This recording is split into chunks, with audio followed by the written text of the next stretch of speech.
Good morning बच्चों। चलिए एक बार फिर देखते हैं एक्टिव एंड पैसिव का सेकंड पार्ट। मैं आपको बता रहा था एक्टिव से पैसिव वॉइस बनाना। पहला टेंस मैं आपको बता रहा था प्रेजेंट इंडेफिनिट टेंस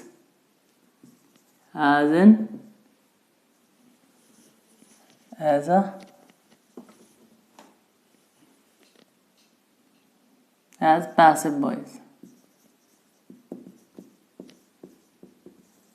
ठीक है, देखिए मैंने सेंटेंस आपको कराया था सब एग्जाम्पल में, मैंने आपको बता दिया था किस तरह से हम एक्टिव से पैसिव बनाएंगे।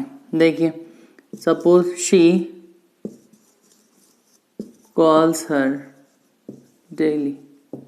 ठीक है, first of all we have to identify the tense को पहचानने के लिए हम वर्ब तक जाएंगे। वर्ब में देखेंगे अगर वर्ब की फर्स्ट फॉर्म प्लस एस है ईएस है ना, तो वो प्रेजेंट इंडेफिनिट टेंस होता है। प्रेजेंट इंडेफिनिट का नेक्स्ट टेंस हमें पता है प्रेजेंट कॉन्टिन्यूअस होता है। उसकी हेल्पिंग वर्ब भी हमें पता है इज आर एम, है ना। यानी पैसिव वॉइस बनाते समय हमें हेल्पिंग वर्ब तो इनमें से कोई एक लगानी है।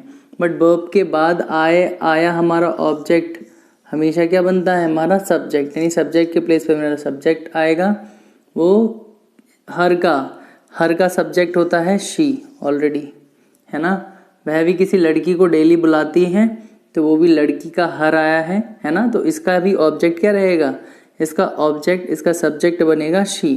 ठीक है, मैंने आपको बताया जैसे शी है, सी का ऑब्जेक्ट भी हर होता है, इसका पजेसिव केस भी हर होता है ना। ऐसे ही यानी सी की फैमिली का मेंबर है तो हमें यहाँ सब्जेक्ट लिखना है, तो सब्जेक्ट के प्लेस पर सब्जेक्ट लिखेंगे वर्ब के। अब हेल्पिंग वर्ब, ठीक है, इसके बाद आता है हेल्पिंग वर्ब। हेल्पिंग वर्ब देखिए नेक्स्ट टेंस की लगेगी। इज आर एम में से शी सिंगुलर है इसलिए इज आएगा। वर्ब की थर्ड फॉर्म, वर्ब के प्लेस पर वर्ब की थर्ड फॉर्म, क्योंकि एक्टिव से पैसिव बना रहे हैं तो पैसिव बनाते समय हम वर्ब की हमेशा थर्ड फॉर्म लगाते हैं। और अदर वर्ड्स जो भी होते हैं वो after verb we will put. ठीक है, हम आफ्टर वर्ब हम क्या करेंगे, पुट कर देते हैं, लगा देते हैं। And after that bye plus object. Object किसका लगेगा, हमेशा हमारे स्टार्टिंग के सब्जेक्ट का ऑब्जेक्ट लगता है बाय प्लस ऑब्जेक्ट। इसका ऑब्जेक्ट क्या होगा, शी का ऑब्जेक्ट होगा हर। ठीक है, सपोज के यहाँ कोई नाम होता, ये शी ना हो करके ये सीमा होता, सी ना हो करके ये सीमा होता तो नाउन कभी चेंज नहीं होता। तो हम यहाँ सीमा लिखते हैं, क्या लिखते हैं, सीमा लिखते हैं। सपोज मैंने लिखा Hina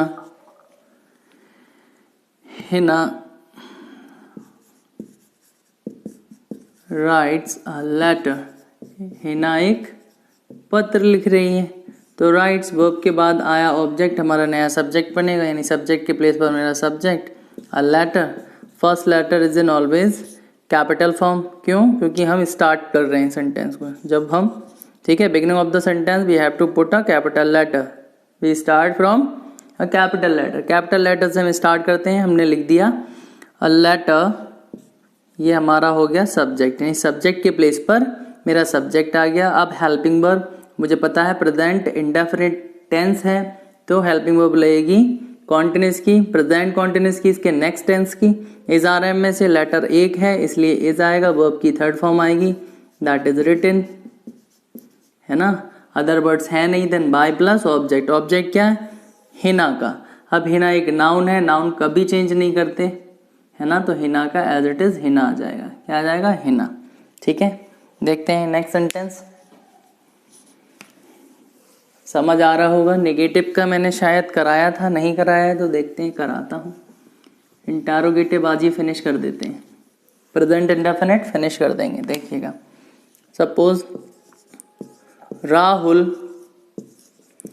does not meet me. Rahul मुझसे नहीं मिलता है, इसका हमें पैसिव बनाना है। डज नॉट, डू नॉट हमेशा प्रेजेंट इंडेफिनिट में आते हैं, हमें पता है ना। हेल्पिंग वर्ब अब यहाँ मीट, वर्ब के बाद हमेशा जो आया है वो हमारा ऑब्जेक्ट होता है। वर्ब के बाद हमेशा आपको ऑब्जेक्ट मिलेगा, ये हमारा सब्जेक्ट है। यानी सब्जेक्ट के प्लेस पर मेरा नया सब्जेक्ट क्या आएगा, वर्ब के बाद आया ऑब्जेक्ट क्या बन के आएगा, क्योंकि मैं सब्जेक्ट के प्लेस पर लिख रहा हूँ तो मुझे भी सब्जेक्ट चाहिए। जब हम मी से पूछेंगे बताइए आप किस फैमिली से हैं, तो ये कहेगा मैं आई की फैमिली से हूँ और मैं एक ऑब्जेक्ट हूँ। मेरा पॉजेसिव केस यानी मेरी फैमिली, यानी आई की फैमिली का पॉजेसिव केस क्या होता है, माई होता है। ठीक है, तो ये subjective case, this is subject, subjective case this is PC, possessive case this is object. ठीक है, तो ये है। तो हम क्योंकि सब्जेक्ट के प्लेस पर ला रहे हैं मी को, तो सब्जेक्ट के प्लेस पर मैं हमेशा सब्जेक्ट रखूंगा, हेल्पिंग वर्ब के प्लेस पर मैं हेल्पिंग वर्ब रखूंगा। नेक्स्ट टेंस यानी प्रेजेंट कॉन्टिन्यूअस टेंस की हेल्पिंग वर्ब आई के साथ एम आता है। ठीक है, नॉट है तो नॉट के प्लेस पर नॉट रख दो, मीट है मीट के प्लेस पर मैट रख दो। वर्ब की थर्ड फॉर्म का यूज करते हैं, पैसिव वॉइस में बता रखा है ना। ऑब्जेक्ट ऑलरेडी यूज कर लिया है, बाय प्लस ऑब्जेक्ट। ऑब्जेक्ट हमेशा अपने सब्जेक्ट का, राहुल एक नाम है तो राहुल का राहुल आएगा। Suppose they do not fight us, they do not fight us, इसका क्या बनाना है, हमें पैसिव बनाना है। देखिए तो ये वर्ब है, वर्ब के बाद आया ऑब्जेक्ट हमारा नया सब्जेक्ट बनेगा। ये सब्जेक्ट जो है ना इसके प्लेस पर, यानी सब्जेक्ट ऑब्जेक्ट अपना प्लेस एक्सचेंज करते हैं, तो यहाँ आएगा सब्जेक्ट। अस क्या है, अस का सब्जेक्टिव केस होता है बी। बी की फैमिली में दो मेंबर हैं, ये ऑब्जेक्ट है दिस इज अस, और एक पॉजेसिव केस है दिस इज आवर। ठीक है, एक और होता है वो बाद में बताएंगे। ठीक है, तो हमने सब्जेक्ट के प्लेस पर सब्जेक्ट रख दिया, हेल्पिंग वर्ब के प्लेस पर बी के साथ आर आता है। ठीक है, नॉट के प्लेस पर नॉट रख दिया है, वर्ब के प्लेस पे फॉट हो जाएगा, यानी वर्ब की थर्ड फॉर्म हो जाएगी, है ना। बाय प्लस ऑब्जेक्ट, ऑब्जेक्ट क्या होगा, दे का दैम हो जाता है। दे का प्रोनाउन हमेशा चेंज होते हैं। ठीक है, नेक्स्ट देखते हैं, प्रोनाउन हमेशा चेंज होते हैं। देखते हैं interrogative, interrogative sentence as it is, हमें रूप जो है सिमिलर रखना होता है, क्योंकि ये बिलोंग करता है ट्रांसफॉर्मेशन में। ठीक है, ट्रांसफॉर्मेशन से, क्योंकि ट्रांसफॉर्मेशन में कभी भी क्या अर्थ नहीं बदलता सेंटेंस का। सपोज मैं बोलूं डू यू टीच देम, क्या तुम उन्हें डेली पढ़ाते हो। ठीक है, क्वेश्चन मार्क। तो हमें इसका पैसिव बनाना है सॉरी, हमें इसका पैसिव बनाना है। तो कैसे बनाएंगे, हमें पता है वर्ब के बाद आया ऑब्जेक्ट हमारा नया सब्जेक्ट बनेगा, है ना। बट यहाँ तो हेल्पिंग वर्ब है पहले, तो हमें हेल्पिंग वर्ब ही पहले रखनी है। हमने पहचान लिया डू डज किसकी हेल्पिंग वर्ब है, प्रेजेंट इंडेफिनिट। तो प्रेजेंट इंडेफिनिट का नेक्स्ट टेंस है प्रेजेंट कॉन्टिन्यूअस। कॉन्टिन्यूअस की हेल्पिंग वर्ब क्या आती है, यानी इसमें लगने वाली इज आर एम में से आएगी helping verb.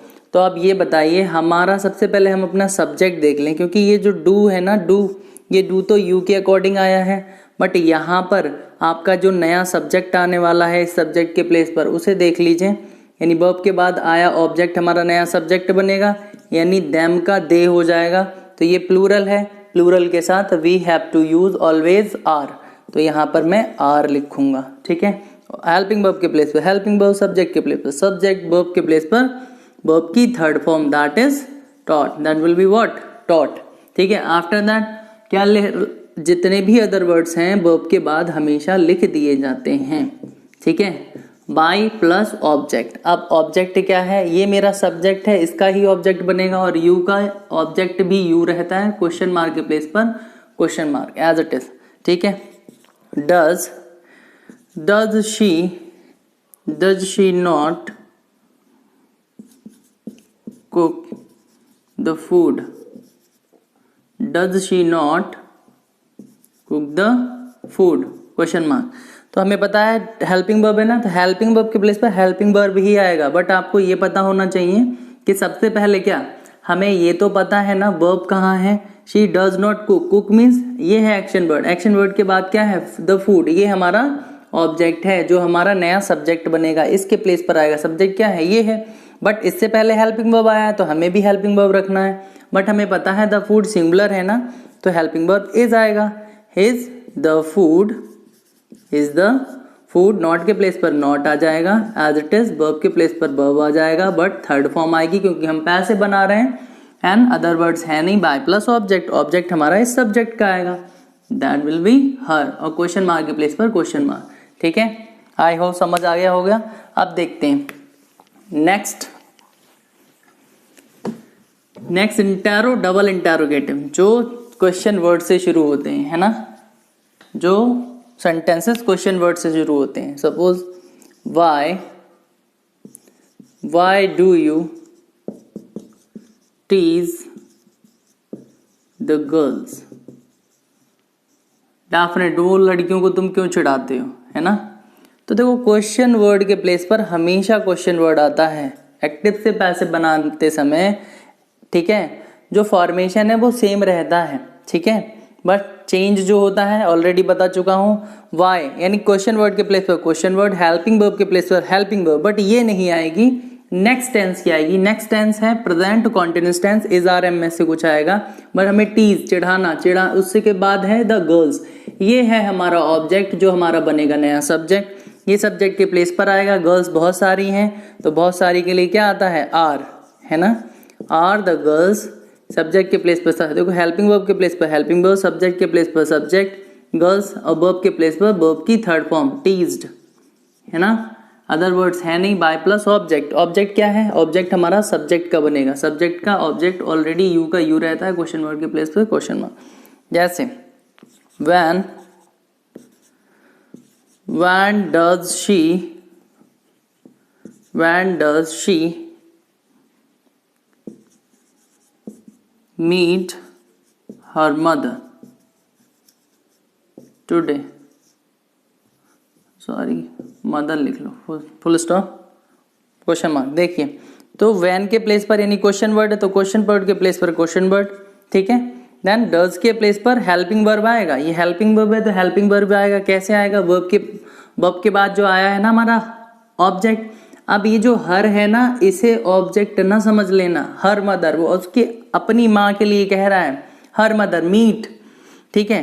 Does she meet में मिलती है, किससे मिलती है, हर मदर, अपनी माँ से, तो ये पूरा ऑब्जेक्ट है हमारा, हर मदर अपनी माँ से मिलती है वो, दिस इज होल ऑब्जेक्ट, ठीक है। ये कंप्लीट हमारा ऑब्जेक्ट है, मीट के बाद किससे मिलती है, हर मदर अपनी माँ से मिलती है, तो ये पूरा ऑब्जेक्ट है, उसकी माँ सिंगुलर है, दैट इज, है ना। हेल्पिंग वर्ब के प्लेस पर हेल्पिंग वर्ब, सब्जेक्ट प्लेस पर मेरा से नया subject her mother, after that कुछ है नहीं, वर्ब की third form that is met, है ना। उसके बाद में बाय प्लस ऑब्जेक्ट, ऑब्जेक्ट क्या है, शी, यानी शी का ऑब्जेक्ट बनेगा, सब्जेक्ट शी का ऑब्जेक्ट बनेगा हर, और क्वेश्चन मार्क के प्लेस पर क्वेश्चन मार्क। अब एक एक्सेप्शनल है हु का, वो हम नेक्स्ट